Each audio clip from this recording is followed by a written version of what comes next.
40 here. So it's been about, I'd say, 2 weeks since my last video, since I've been in the process of moving from house to house.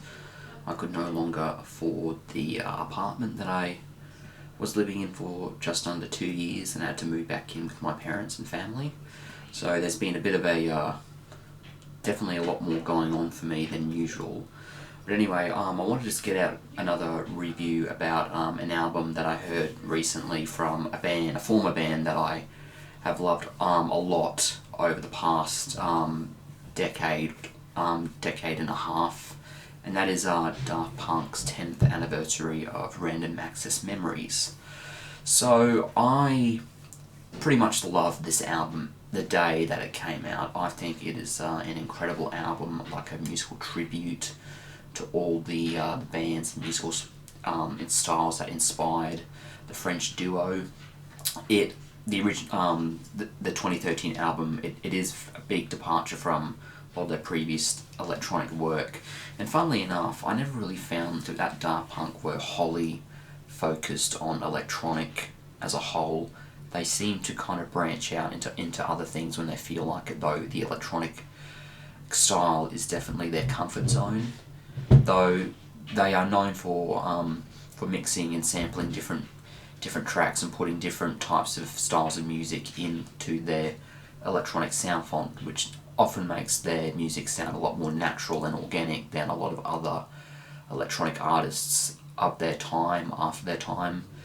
Like there are other electronic artists like Skrillex, Avicii and deadmau5, where their music is much more focused on just like the electronic sound kits and the bass, and they sound a lot more clinical, a bit colder, more sterile by comparison, while Daft Punk does sound very natural in their production. But overall, this is not about the 2013 album, this is about their re-release, so I'll get into that. So this album is pretty unique compared to most of the stuff that has come out in the past 5 to 10 years, as that this has not just a few new tracks on it, but it's also behind the scenes tracks of kind of like recordings of like what was going on in the studio while they were recording a certain song, and that song is Fragments of Time. I guess I'll talk about that song first. So I did really like how nothing about it was edited apart from probably the start and the end, and it's just basically a 6-minute cut of Daft Punk and Julian Casablancas just, chatting, have a conversation. Julian saying how grateful he is to be on the project, how it's like nothing he's ever experienced before, and Daft Punk are kind of like humbly chatting in the background, just telling them like how they make their music. I thought it was pretty heartwarming. It's definitely a unique aspect of this album that you don't see in much else, so I did like that. Anyway, starting off with the new tracks, there's Give Life Back to Music, the orchestral remix, which is really nice. It's basically the same melody, but there's a lot more orchestral tracks in things involved in it. It's longer, it runs longer, it sounds very there's a lot of layers to it, there's a lot of different instruments being used. So I like this track. It was very pleasant to listen to, and it was nice to listen to. I'll talk about Horizon now. Horizon, this track just blows me away every single time I listen to it. It's beautiful, it's serene, it's dreamlike, it's heavenly, it's just such a fine song, and it makes you feel things. I mean, like, when I listened to this song, I had a dream a few nights later where I was like sitting on top of this hotel looking out over this desert, and there was like nothing else there apart from the ocean.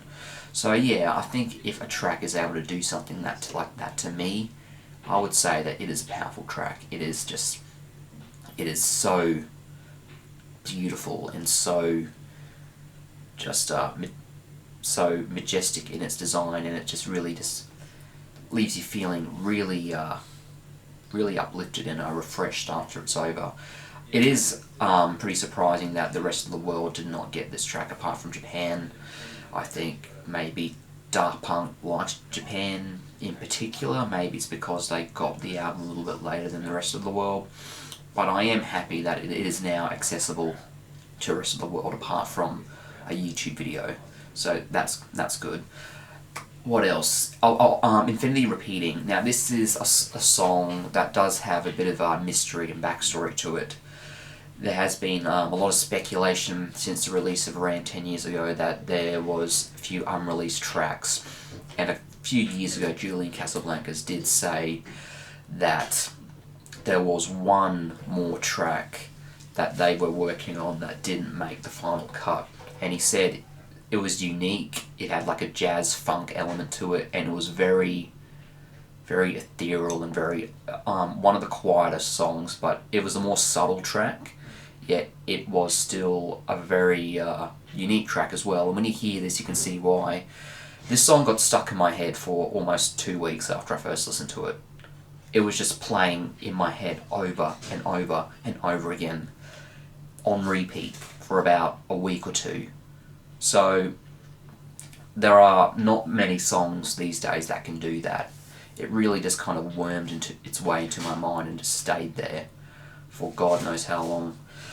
But I'm not saying that it's bad. I like it for that. I like its very subdued tone, and it almost sounds a little bit creepy in a way. Not in a bad way, but it just kind of, it's something very, very, very oral about this track. Overall, it's not that long. It has a nice music video, and I know this isn't a complete track. It still probably has a few elements missing from it, but it's a new Daft Punk track, and I like it either way. There is a second major unreleased track that's on this album, and that's Prime. So when I first heard this, it kind of feels like somewhere in between Tron Legacy and Random Access Memories. It kind of has like the sound font, the sound design from like The Son of Flynn, which was a track from the Tron Legacy soundtrack in 2010. But yeah, at the same time, it kind of also has an orchestral vibe to it, and even though Tron Legacy had that too, it does sort of feel like it's mixed with maybe like the very earlier ideas and production of Random Access Memories. So overall, I like the track. I like that it is a long track. It goes for, I think it goes 6 minutes. Overall, it was an enjoyable listen. I think I still like Infinity Repeating better, and Horizon is still the best track on this album in my opinion. But overall, it's another really good, very crisp, very well produced and well crafted track from Daft Punk, and I like it. There is also a very, very short track on this album too. It's called Get Lucky Early Take, which I think was probably maybe the very first draft of Get Lucky. It doesn't last very long, it only lasts for about 35 seconds. It doesn't really sound that different at first, but as it goes towards the end of this very short sound clip, what it reminded me of was the ending of DANCE by Justice. That's what I thought. It sounded like the end of that song, and I'm not sure if it was coincidence or it was just somehow Daft Punk are inspired by the people who worship them, which is Justice. Who knows, maybe it's just a coincidence, maybe it was a little tribute, a nugget, a nod, I don't know. But anyway, that's what I thought of that song, so moving on. The final track on this album is Touch 2021 Epilogue, which in my opinion is like the final send-off song for Daft Punk. It basically skips to like the final third of Touch, where it goes into the outro, but you hear Hold On, This Love Is The Answer You're Home, but it's not by Daft Punk's vocoders, it is by a choir, and this goes on I think about maybe 8 or 9 times, and then it just cuts. That's it.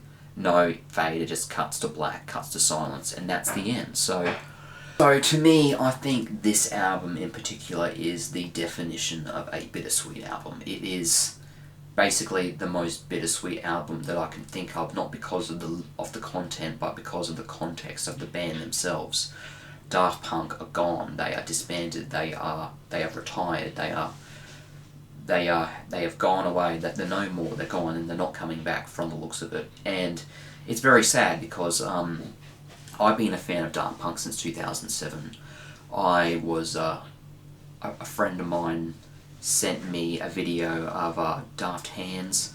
Harder, Better, Faster, Stronger, which was a very early YouTube video from 2007 where some Daft Punk fan wrote like letters and words on their hands and they synchronized it to Daft Punk, and I thought it was very inventive, it was very catchy, it was very cool. Ever since then I love Daft Punk ever since. I've heard their songs before then, but only like One More Time, all the radio hits, but it was really the first time that I actually dove in and really listened to their albums. I listened to Discovery first, as probably most Daft Punk fans have.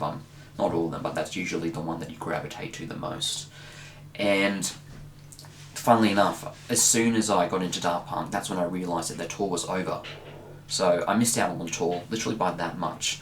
And in Brisbane, which is the town that I live, is that in December of 2007, at the very final leg of their tour, that's when they visited this city, and I basically missed it by a few months. So it sucks, and I was hoping that after all this time, or almost 14, 15 years later, that Daft Punk, knowing that they are so beloved worldwide and so famous, they would do another tour. Like, why wouldn't they? But they didn't. They were just kind of like twiddling their thumbs, thinking, oh, I wonder what else we can give the people. And for some reason, another tour was not something that they thought about.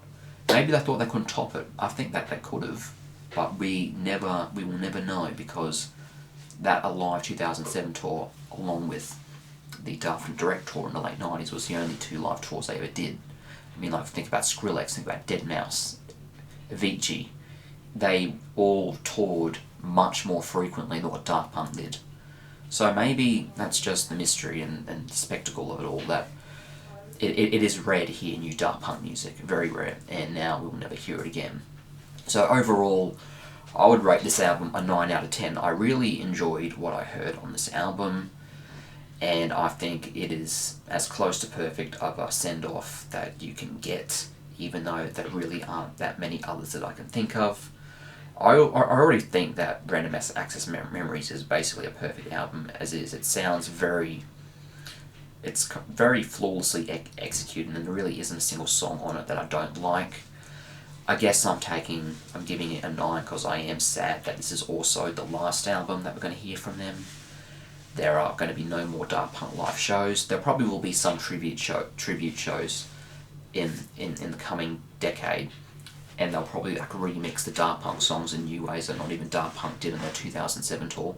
So that might be exciting, so you should probably look forward to that if you still like Daft Punk like I do. But overall, that's my opinion of the 10th anniversary of Random Access Memories, the send-off to Daft Punk. They've hung up the helmets for good. They are not coming back, unfortunately.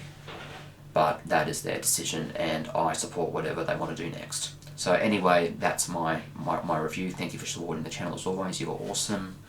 And I will see you in the next one. Thanks.